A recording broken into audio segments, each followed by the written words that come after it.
Hello and welcome in maths class. In this class I am going to discuss chapter number 14 for class 10th. In this chapter three topics are given. First one mean, and second mode, and last one is median. So I am going to discuss the topic number 1, which is mean. तो mean से पहले हम देखेंगे class 9th में कि what is mean, कि mean actually क्या है। मीन का एक और नाम है एवरेज। तो आपने क्लास 10th में भी किया कि मीन क्या एवरेज क्या है, बट वहाँ पे जो डाटा थे वो ग्रुप्ड नहीं थे, अनग्रुप्ड थे। तो मीन का जनरल मीनिंग है, नॉर्मल मीनिंग है कि आप जितने नंबर्स हैं उन सबको डिवाइड कर दो। मीन्स मीन का जो सिंपल मीनिंग है वो एवरेज का मीनिंग क्या होता है, सम ऑफ ऑल ऑब्जर्वेशन। तो सिंपल सा कॉन्सेप्ट है, जितने भी ऑब्जर्वेशन हो, टर्म हो, जो भी हो, सम ऑफ ऑल टर्म हो and divided by number of term. एक जनरल सा कॉन्सेप्ट है मीन और एवरेज। जैसे आपके सब्जेक्ट का एवरेज निकालना है तो आप क्या करो, सारे सब्जेक्ट के मार्क्स यहाँ ऐड कर दो और जितने सब्जेक्ट के एग्ज़ाम दिए आपने उससे डिवाइड कर लो, एवरेज आ जाएगा, मीन आ जाएगा। तो नॉर्मली एवरेज जैसे मैं कहूँ 1 से लेकर 10 तक के नंबर्स का मीन फाइंड करो, तो 1 से लेकर 10 तक के नंबर ऐड कर देंगे, 1 + 2 + 3 कहाँ तक, 10 तक, और ऐड करके हम 10 से डिवाइड भी कर लेंगे। तो ये तो मीन और एवरेज का नॉर्मल मीनिंग है कि क्या है मीन और एवरेज। और इसको हम फार्मूले में अगर देखें तो मीन को हम डिनोट करते हैं x बार से, और ये होता है summation of xi upon n। Summation of xi का meaning sum of all observation from 1 to n, जितने भी आपके पास होंगे। तो ये मीन के लिए हम लोग फार्मूला यूज़ करते हैं। तो बट ये 9th तक लिमिटेड था, 10th में इसके थोड़े बहुत सम होते, बट NCERT में इस तरह के सम नहीं है, बट आपको आना चाहिए। 10th में क्या, मैंने ऑलरेडी बोर्ड में सारा डिस्कस कर दिया क्या, कि मीन फाइंड करने के और यहाँ पे जो भी आपको सम्स होंगे वो सारे के सारे ग्रुप्ड होंगे। ग्रुप का मीनिंग आपको टेबल के फॉर्म में दिए होंगे, क्लास इंटरवल के फॉर्म में गिवन होंगे। तो मीन फाइंड आउट करने के there are 3 methods. First one is direct method. Direct method बच्चों को इजी लगता है, बट एक्चुअली इजी होता नहीं। क्यों? क्योंकि इसमें कैलकुलेशन बहुत टफ पड़ती है। शॉर्टकट एज्यूम मेथड दूसरा है, शॉर्टकट और एज्यूम्ड मीन मेथड, ये लिटिल बिट इजी होता है और सबसे ज़्यादा इजी होता है स्टेप डेविएशन मेथड, बट थोड़ा सा बच्चों को डिफ़िकल्ट ज़्यादा लगता है। बट कैलकुलेशन पार्ट में सबसे ईजी है, टाइम कम लेता है, एक्यूरेसी ज़्यादा, आंसर ज़्यादा सही आने के चांस है। तो आप इस मेथड से ज़्यादा प्रैक्टिस करें। बट यहाँ भी कंडीशन है कि अगर क्लास इंटरवल नहीं दिया होगा तो हम ये वाला मेथड अप्लाई नहीं कर सकते, बट ये मेथड हम कहीं भी अप्लाई कर सकते हैं। तो वो हम देखेंगे कि कौन सा मेथड हमें कहाँ अप्लाई करना है। इवन NCERT बुक में तो ये भी दिया है कि एक ही सम को आप तीनों मेथड से भी कर सकते हो, और करना भी है, क्योंकि NCERT में तो सारे क्वेश्चन आप क्लास इंटरवल के साथ ही हैं।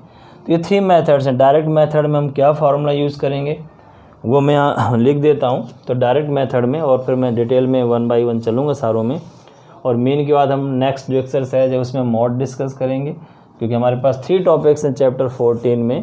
नेक्स्ट टॉपिक अपना है ये 14.2 है, और उसके बाद है अपना मीडियन। ये तीनों टॉपिक में एक एक करके डिस्कस करूँगा। ये तीनों टॉपिक बस डिस्कस करने, और लास्ट में आपका ग्राफ है ओजाइव का। तो ये 3 टॉपिक पढ़ने हमें, तीनों का फिर मैं रिलेशन भी बताऊंगा, मीनिंग भी बताऊंगा एक एक करके। तो डायरेक्ट मेथड में हम मीन किस तरह फाइंड करेंगे, अब ये क्वेश्चन है। तो डायरेक्ट मेथड में मीन फाइंड करने का मैं एग्जांपल भी करूंगा, बट अभी हम सिर्फ यहाँ फार्मूला फाइंड आउट करेंगे कि फार्मूला एक्चुअली क्या है।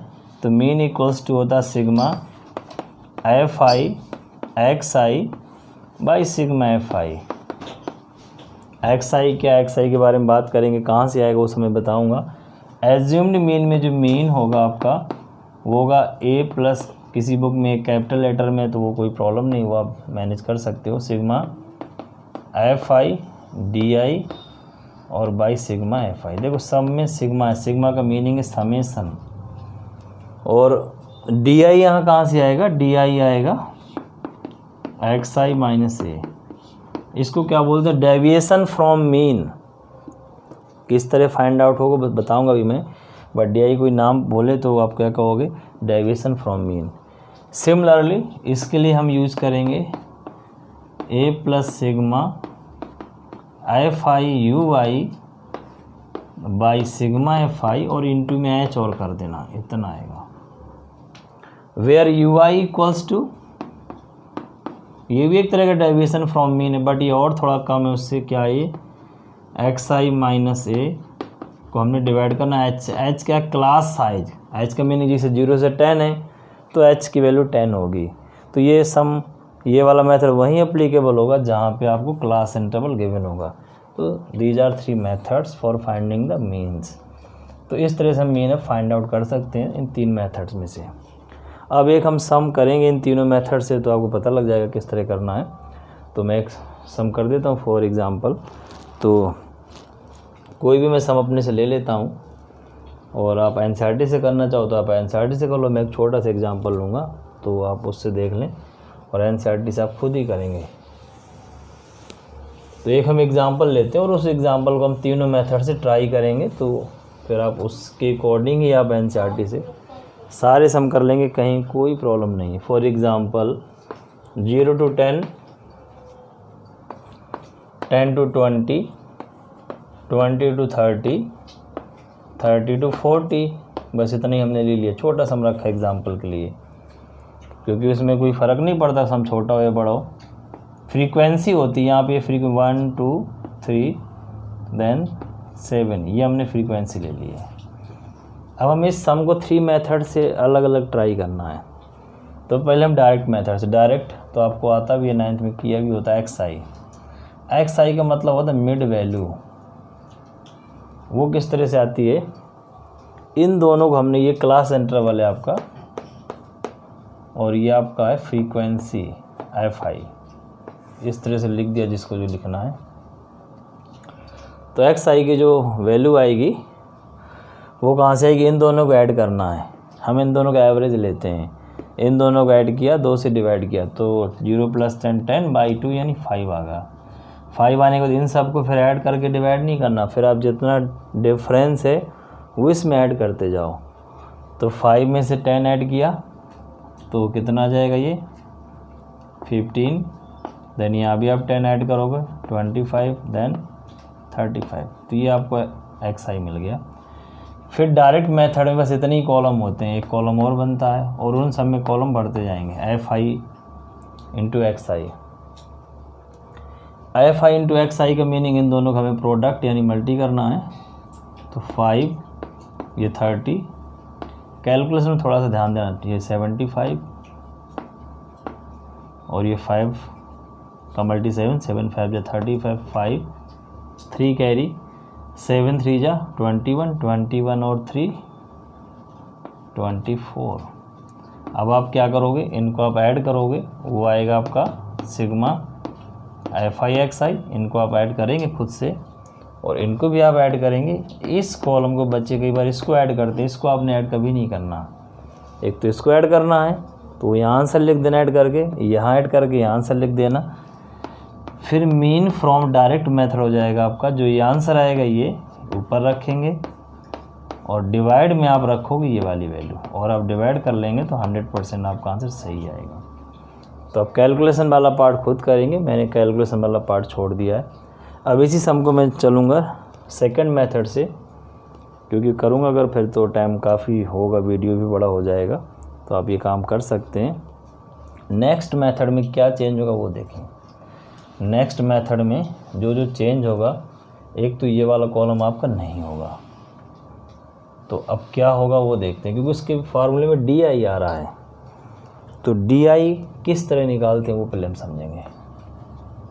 डी आई का मीनिंग जैसे मैंने वहाँ लिखा एक्स आई माइनस ए क्या, ए का नाम होता है एज्यूम्ड मीन, ए मीन एज्यूम। तो किस तरह पता लगाओगे, इनको गिनोगे 1 2 3 4, 4 हैं। अगर 5 होते तो मिड में जस्ट 5 होता, कोई टर्म थर्ड होता, बट यहाँ 2 मिड में, तो इनमें किसी एक को आप ए मान लो, चाहे इसको मान लो चाहे इसको मान लो। हमने इसको ए सपोज कर लिया। तो ए सपोज करने के बाद ये क्या कहता है, एक्स आई माइनस ए यानी 5 - 15, दैट मीन्स माइनस का 10, ये डी आई आएगा। यानी इसको सब में से माइनस करना, 15 - 15 that becomes 0, 25 - 15 that is 10, and 35 minus 15 and this is 20। तो इस तरह हमने इन सबको माइनस करना है। क्या करना है, 15 को हर एक में माइनस करना है। तो ये डी आई आएगा। डी आई के बाद एक कॉलम और होगा F I D I. F I D I और करना है। तो एफ आई डी आई का मीनिंग इन दोनों का प्रोडक्ट हम लोग करेंगे, एफ आई और डी आई को। तो प्रोडक्ट आप कर सकते हो, लेकिन इससे नहीं करना, इससे 1 का -10 से तो -10, 2 का 0 से 0, 3 का 10 से 30, 20 का 7 से 7 2 जा 14, 140। फिर आप इनको ऐड कर लेंगे, इस कॉलम को आपको ऐड करना, sigma F I D I मिलेगा, और इसको तो हर बार ऐड करना, डिवाइड में सिग्मा एफ आई तो आएगा। ऐड करने के बाद फिर मीन का मैंने क्या लिखा, formula A plus sigma F I D I by में सिग्मा एफ आई। ये वैल्यू यहाँ सब्स्टिट्यूट करेंगे, ये वैल्यू यहाँ सब्स्टिट्यूट करेंगे, और ए की वैल्यू ये जो 15 है वो यहाँ रख देंगे, कैलकुलेट कर लेंगे, आपका आंसर सेम आएगा। तो ये हो गया, this is the second method. अब नाउ लास्ट मेथड, लास्ट आपका है स्टेप डेविएशन। तो उसमें क्या चेंज होगा वो देख लेते हैं। तो उसमें ये तो रहेगा ही डी आई, एक कॉलम और चेंज हो जाएगा, यू आई निकालना हमें। तो डी आई की जगह मैं यहाँ करता हूँ यू आई। तो यू आई आपका क्या होगा, x I minus A divided by H. तो इसका मतलब ये होगा, आपको माइनस करना, फिर एच का मीनिंग क्या है, ये जो डिफरेंस है, जो क्लास साइज, उससे डिवाइड करना आपको। तो इन सब को डिवाइड करते जाना 10 से, दिस बाई 10। इस कॉलम को हम थोड़ा और बड़ा कर लेते हैं समझने के लिए, बाकी तो ये डायरेक्ट भी आप कर लोगे। सबको 10 से डिवाइड करना है, सबको।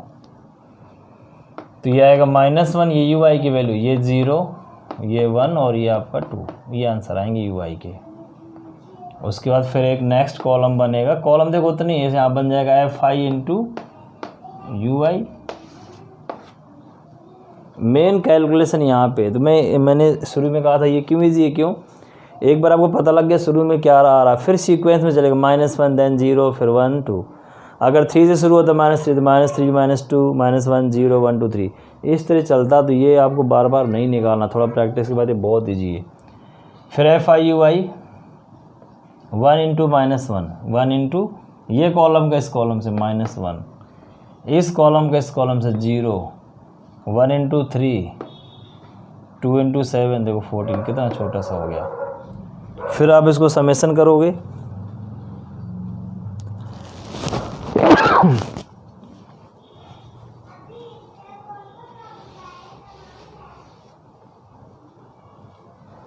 इसको आप समेशन करोगे तो यहाँ से आपको मिलेगा sigma F I you I. Summation भी किस तरह करना है, प्लस वाले अलग, 14 + 3 17 -1 तो 16 आ जाएगा। ये इनको ऐड करना, फिर आपके लिए क्या फॉर्मूला है, ये लगा देना, और इंटू एच का मतलब यहाँ से 10 ले लेना, ये मल्टी कर देना, तो ये आपको मीन आ जाएगा। इस तरह 3 मेथड हो गए। मैंने एक एग्जांपल अपने से लिया, आप बुक का एग्जांपल लेंगे, बुक के क्वेश्चन करेंगे। तो अभी कंप्लीट करेंगे, फिर हम नेक्स्ट वीडियो में ये दोनों टॉपिक डिस्कस कर लेंगे रीजन, क्योंकि इनमें एक मेथड है और हो जाएगा।